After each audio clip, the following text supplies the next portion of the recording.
Até pela Crunchyroll mesmo, eu acho que eu vou repassar. Deixa eu ver, apesar que pode ficar meio ruim aqui, né? É só pra relembrar mesmo umas coisas, né? Luta do Tamagami, mostrou um pouco da personalidade dele, bobona, que eu não exatamente esperava e até agora eu não entendi de onde vem essa personalidade bobona dele. Né? Não usou nenhuma técnica característica do Cyberman, que eu achei esquisito. Né? E o próprio Tamagami não lutou muito ali com a espada como eu esperava, mas talvez que ele não tava levando a sério. E como eu esperava, ele teve uma personalidade mais séria do que os outros. Aí beleza, chega lá. Ah, então teve esse negócio das orelhas que eu ainda acho que ficou meio mal explicado. Porque o Kaioshin teve que disfarçar o Goku de novo, mas toda vez que se trata do núcleo lá do Vegeta com a Bulma, e não tem explicação de como que eles estão passando pela vistoria do peixão sem ter que alterar as orelhas. Então isso fica meio esquisito. Manteve-se uma consistência aqui, mas no outro eles só ignoram, para não ter que explicar. Aí falou dos amigos valiosos, papapá, brincou ali com a pele, o cara querendo pegar a Bulma. Foi uma piadinha até que me surpreendeu, piadinha lá de pervertido, não esperava isso. Aí a luta aqui mais bem animada do que talvez merecesse para uma luta bem cômica, mas se a produção tá legal e se... às vezes eu penso muito com a cabeça da animação de antigamente, que às vezes eles alocavam um estúdio e animadores competentes pra fazer tal cena que às vezes não era tão importante, e pra uma cena importante às vezes ficava com uma galera menos competente. Então, quando você tá gastando bons animadores numa luta que é claramente só pra ser cômica e mostrar que o experimento da Arinsu falhou, parece desperdício de recursos, você não exatamente gastar dinheiro, mas gastar tempo e esforço de bons animadores pra uma coisa que poderia ter uma qualidade até abaixo de animação. Mas se isso não influenciar negativamente outras lutas futuras, ao menos é legal que, pô, até essa lutinha meio qualquer coisa aí do Majin Buu, né, tem a sua própria qualidade de produção. Aí beleza, né, eles foram lá pro coisa, dos Krakens, aí tem o ataque do Kraken que eu achei meio inverossímil, forçar que o Kraken, sei lá, mesmo sendo um Kraken, um bichão gigantão desse mundo do reino dos demônios, parece meio forçado pro nível que a galera tem e dá tanto trabalho. Teve a luta com os policiais também que eu achei... eu vou parar pra pensar, esse episódio teve muita coisa que me incomodou. Essa problema da verossimilhança, dos caras surpresos deles simplesmente vencer uns guardinha qualquer, já sabendo que eles eram muito poderosos, tinham o Delta do Majin Buu. Teve essa cena aqui que foi uma tensão artificial, foi bem animada, bem produzida até, e com a desculpinha da esfera, mas não acho que colou tanto. Eu acho que eu vou baixar a nota pra esse episódio, acho que vai ser um 6 mesmo. A cena lá do refeito do Freeza, né? Provavelmente do Kubota ali, ele que adora fazer essas coisas. Teve o uso do inseto, né? Verdade. Mas parece meio desperdício também, mas ao mesmo tempo, pelo menos ajudou o Goku, ele que tava com fome, para já cortar. Mesma coisa de sempre do Goku tá com fome. Então, aí quando chega aqui, tem as explicaçõezinhas sobre o passado, sobre que não dá pra viver mais aqui, não tem mais ninguém vivendo, agora a gente lembra que tem o Neva. Tudo mais acaba ficando mais interessante. Aqui, meio repetitivo, mas faz sentido. Né, essa resolução meio broxa aqui do Majin Buu, o Ku broxou, né, o Ku afrouxou e não conseguiu fazer nada.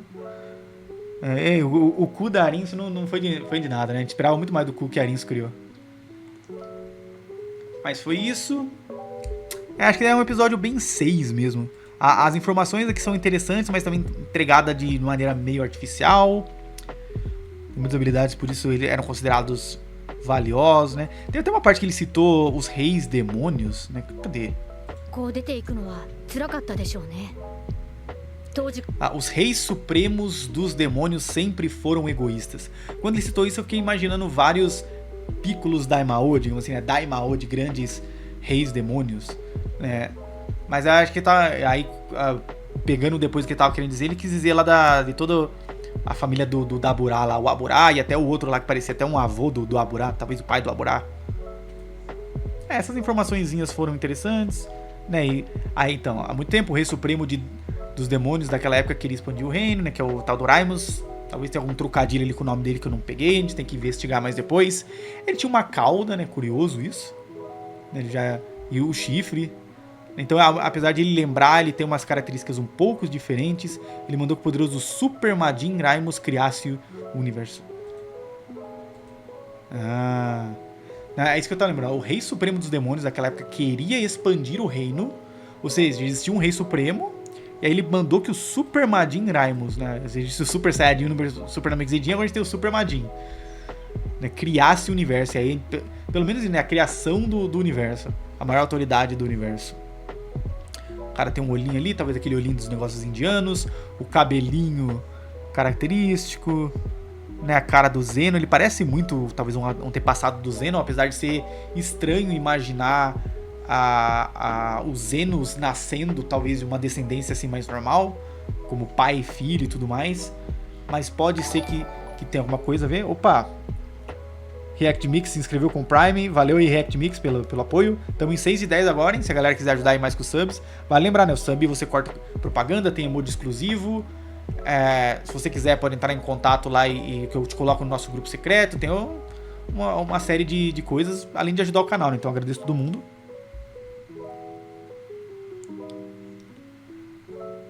Enfim, o que eu tava, só pra terminar, o meu ponto que eu tava falando é que eu achei esquisito. É bem possível que esse cara tenha alguma conexão com os Zenos, apesar dos Zenos não terem orelhas pontudas. E esse cara tem orelhinha pontuda, ele parece, mas talvez ele seja realmente um ser, um deus, como o criador do universo. E os Zenos vai lembrar que o poder dele parece ser um contraste, que ele pode até apagar universos. Então talvez eles foram seres criados por esse ser pra equilibrar as coisas, pra criar essa hierarquia de seres que vigiam e anjos e não sei o que. Nem explicou a origem dos anjos. Talvez fosse uma oportunidade para eles explicarem sobre os anjos, mas aí talvez poderia, né, aí entraria mais em conflito Daima se passar antes do Super, porque se eles citam anjos, aí vai ter que ignorar que todo mundo ali esqueceu dessa citação a anjos, para que quando houvesse essa revelação lá no Batalha dos Deuses, até um pouquinho mais depois, né, isso é mais reforçado no mangá, eu acho que é na saga do Black? Acho que ou na saga do Champa, né? Eu acho que é na saga do Champa. Não, é no final da saga do Champa, depois na saga do Black, mas daí eles vão explicando sobre os Zenos e tudo mais. E explica. Na saga do Champa que ele explica mais sobre os 12 universos.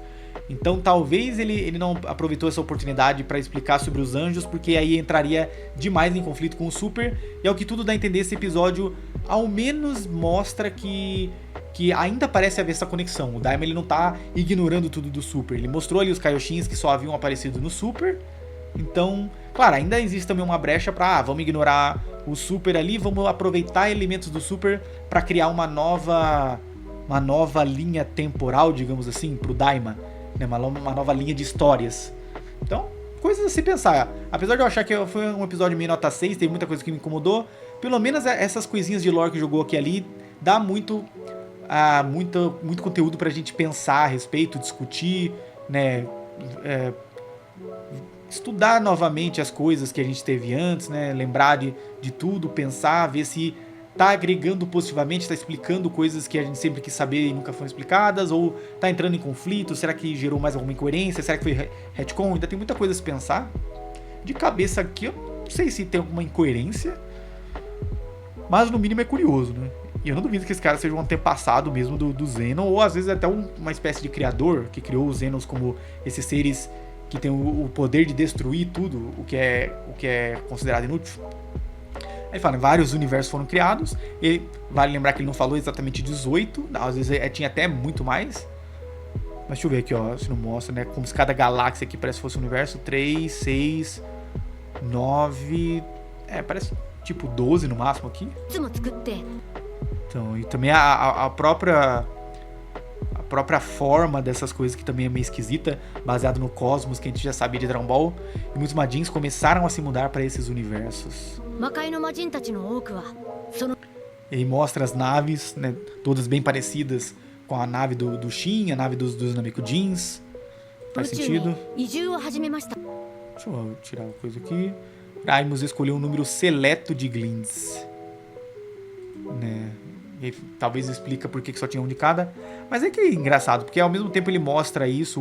O Gowasu, que parece muito mais velho que o Shin, e a imagem às vezes é só uma representação, mas passa um pouco essa ideia de que eles foram escolhidos para representar bem os seus universos há muitos anos, há milhares, às vezes milhões de anos.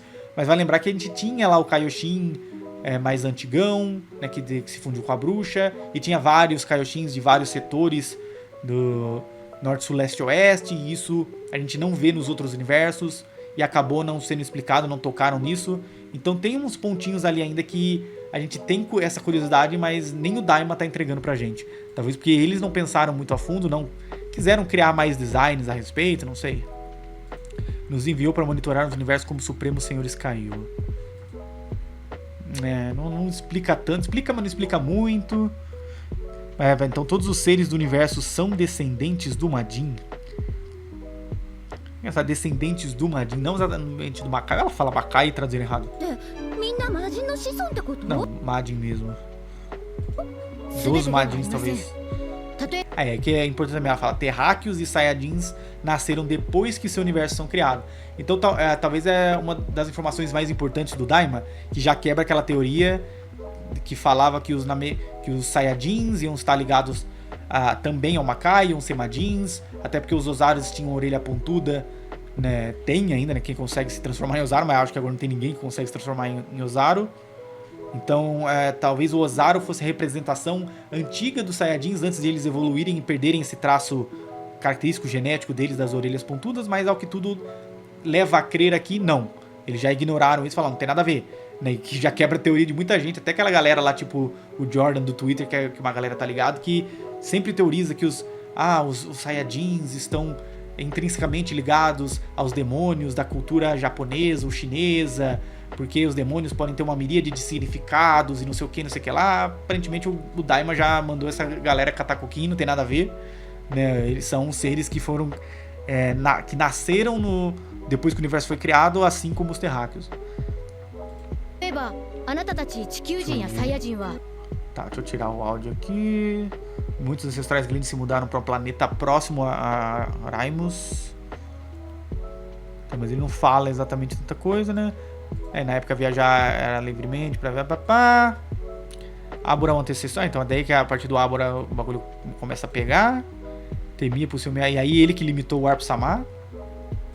Que vai lembrar, o que ele limitou provavelmente foi aquele selo que colocaram no buraco lá e que talvez seja quebrado no fim de tudo isso. A maioria dos Glins restantes se revoltou.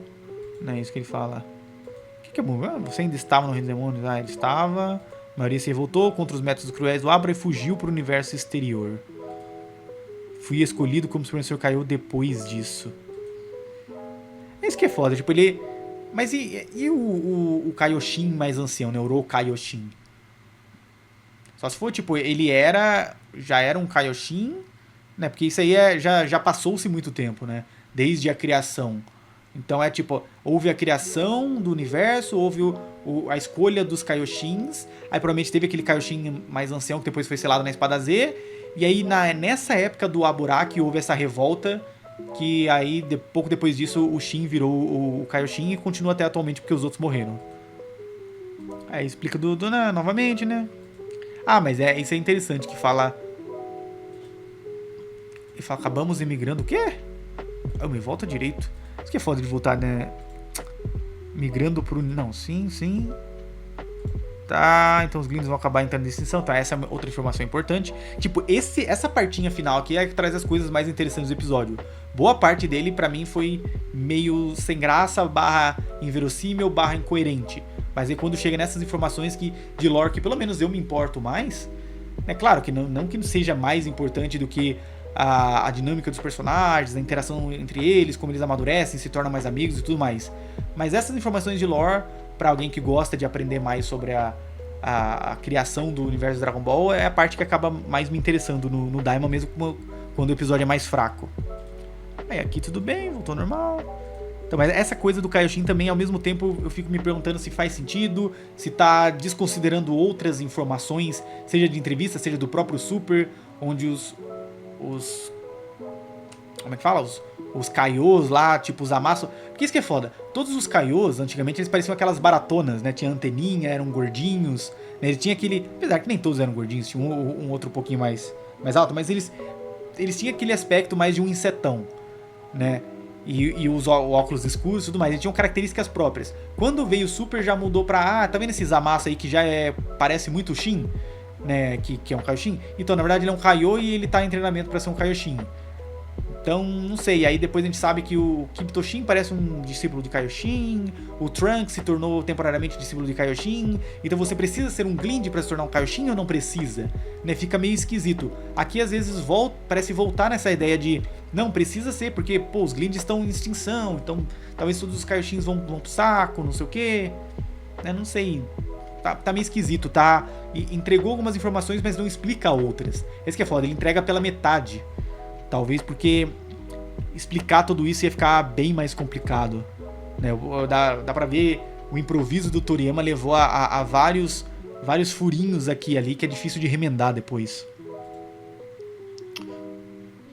Agora tava pensando também, se o desejo feito no final do Daima não for algo como quebre as barreiras que impedem a saída e entrada do mundo dos demônios, talvez eles possam pedir para revitalizar o povo daí. Às vezes revitaliza ali os Namekuseidins, os próprios Glinds, e aí tem uma abundância de Glinds novamente. Talvez eles possam fazer alguma coisa assim. Ou será que não? Porque daí poderia trazer mais problemas ainda, ter mais Glinds. Não sei, mas é algo que vale ficar de olho, né? Ninguém, falando de ficar de olho, ninguém notou, né? Até o Kaioshin, que agora ele conheceu o Hives, ele não notou o olho aqui dele, mas talvez ele não saiba que desse terceiro olho demoníaco. Não sei, né? O próprio Glório também não notou. Mas vale. Não é exatamente incoerente. Mas é isso, eu acho que, no geral, episódio. Então, e teve esse cliffhanger do Neva foi bem legal. Agora, enfim, como eu já comentei bastante, eu vou ler os comentários de vocês, né? Foi mal por ter ignorado tanto, mas eu queria fazer uma dinâmica um pouco diferente nessa live. Aproveitar pra focar mais no episódio. E eu acho que eu não vou cortar esse pedacinho aqui. Eu vou tentar fazer vários cortes no próprio episódio que eu assisti pra colocar a minha reação em primeiro. Minha reação. Como fala? Primeira reação. Uma reação honesta ali, a primeira reação de todas. Mas eu vou ver o que eu faço. Talvez eu aproveite alguma coisinha desse final. Né? Deu pra falar sobre mais algumas coisinhas. Acho que boa parte do episódio realmente é fraco. Não é. Esse que é engraçado, até. Por isso que eu falo. Talvez é porque eu também gosto muito de Dragon Ball. Mas até um episódio meio fraquinho do Daima, com coisas que me incomodaram um pouco com a artificialidade da tensão narrativa e tudo mais. Ainda assim é divertido. Né? Eu senti que passou rápido. Foi bem animado, bem produzido, bem dirigido. Né? Teve umas piadinhas engraçadas. Avançou a trama, apesar de ainda parecer não avançar tanto. Então não foi um episódio chato e ruim. Mas eu acho que ele. Talvez essa luta pudesse ter tido mais algumas coisas interessantes, usado lá as habilidades dos Cybermen, senti que ficou aquém do esperado. Acho que boa parte do episódio acaba ficando meio sem graça mesmo. Se não fosse todas essas informações no final, né, ainda assim, usou o inseto, né, mostrou bem a ambientação, o Kraken, a informação lá, papapá. Então, não foi ruim, não é que ele ficou estagnado, mas às vezes a gente espera que o Daima entregue mais, entregue algo pra deixar mais no hype, não só mais pra divertir, pra empolgar, pra surpreender, pra emocionar. E ele entrega, sei lá, um arroz com feijão bem feito, muita coisa que era até meio esperado, outras que foram inesperadas não foram exatamente com grande qualidade. Mas as informações de lore, no mínimo, são interessantes. Está expandindo cada vez mais o nosso conhecimento sobre o próprio universo de Dragon Ball. Então isso é simplesmente, ver um pouco lá do Aburá. Mas o foda é isso, eu imaginava também que o Daima, ele ia chegar num momento de flashback. Aí, os flashback, a gente veria o negócio rolar aos poucos. Mas ele tá muito infodump mesmo, os personagens param e ficam explicando, então aconteceu isso, e aí funciona por causa disso, e não sei o que lá, e os outros ficam ouvindo, né? Parece que tá lendo um roteiro ali, a gente precisa passar essa informação. Então não sei, essa parte ainda me incomoda um pouco, mas ao menos é quando traz as informações mais interessantes. Acho que 6 é uma nota justa. E o próximo episódio lá tendo já a luta contra o Tamagami, olha só a nossa waifu aqui, né? Ela já tá feliz, provavelmente ela já tá querendo o próximo Majin Buu. Né, e o Tamagami 2 ali, vamos ver se vai se pagar mesmo esse Vegeta Super Saiyan 3. Enfim, acho que é isso. Taraimus. Vem de Raimusu em katakana, Crunchyroll coloca como Y for the I sound. O foda é as explicações dele em inglês pra coisa de japonês e eu tentando passar pro português, né? Tipo Raibisu, que vira Raibis, Raimusu, que vira Raimes, né? É um anagrama do monstro. Slime. Ah, um anagrama. Ah, até porque a. Calma, é que essa cabeçona de slime e o negocinho aqui ele já aparecia com outras coisas antes, né? Suraimo, Raimusu. É, faz sentido. Their face somewhat resembles and their might come from the fruit lime, Raimu. É, pode ser, né? Lime. Aí que fica, né? É que ele fala, mas ele deveria ter falado possivelmente, pode ser, né?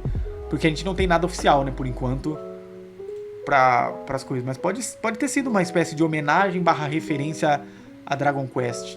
Vou aproveitar e curtir, compartilhar isso aqui com a galera, para ajudar a chegar mais pessoas. Vai dar pra coisa, né? Seria um toque do estilo Toriyama nomear a maior autoridade do universo em homenagem ao mais humilde dos capangas de Dragon Quest, mano. Mas e sobre o Zeno, né? Olha também que Raimus usará no peito, né? Que eu falei durante a live, né? O katakana dirá, o primeiro katakana. Isso que é engraçado, né? Tem horas que a escrita deles não parece com o katakana, tem horas que parece exatamente um katakana. Esquisito isso. Mas isso eu achei legal. Oh, pegar o bichinho mais bobinho do Dragon Quest e fazer uma homenagem a ele, uma barra referência, com ele se tornando o ser mais poderoso e importante de Dragon Ball, o ser que criou todo o universo, apesar de não ter criado o Makai, pelo que dá a entender, né? É interessante, né? Eu gosto dessa leitura, é o meu headcanon até segunda ordem.